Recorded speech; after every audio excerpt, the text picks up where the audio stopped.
Ayan guys, meron na naman tayong problema dito sa fire jockey pump controller natin.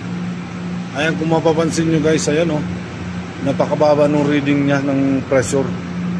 Pero kung titignan nyo dito sa actual pressure niya, ayan around 115. Yung aming fire pump, ayan 115 din And yung diesel pump namin, kung makikita nyo, ayan 114. So ganong difference is walang problema. Pero ito guys, ayan napakalaki ng dati naman yung reading dito is mas mataas doon sa actual sa fire pump namin. So ang ginawa ko dito, sinubukan kong palitan yung sensor. Kala ko yung pressure sensor niya, ayan pero ganun din yung issue, hindi na solve yung issue. So baka may idea kayo guys, pa-comment naman below. Yan, kung sino may idea dyan. Tapos ayan, bubuksan natin guys. Pa-comment na lang kung may makita kayo kung saan banda ayusin dito. Ayan.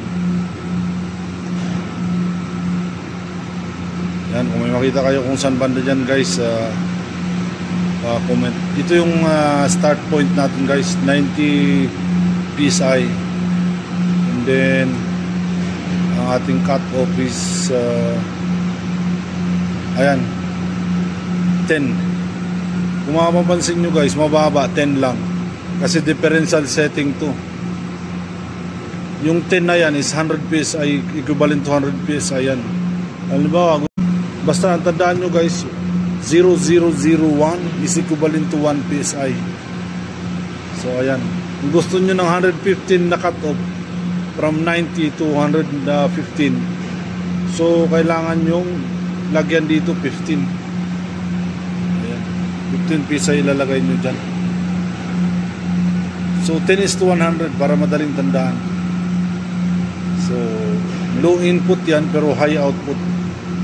Ganyan yung differential settings guys. So guys, kung sino may idea dyan kung paano ayusin itong low pressure reading na yan, pa-comment below naman guys, patulong.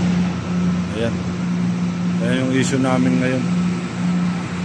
Pero so far okay naman kasi na-adjust ko, pero hindi tama yung reading niya mali talaga So ayan guys, if you like this video, please follow for more and comment down below sa mga may idea kung paano ayusin. And guys, thank you.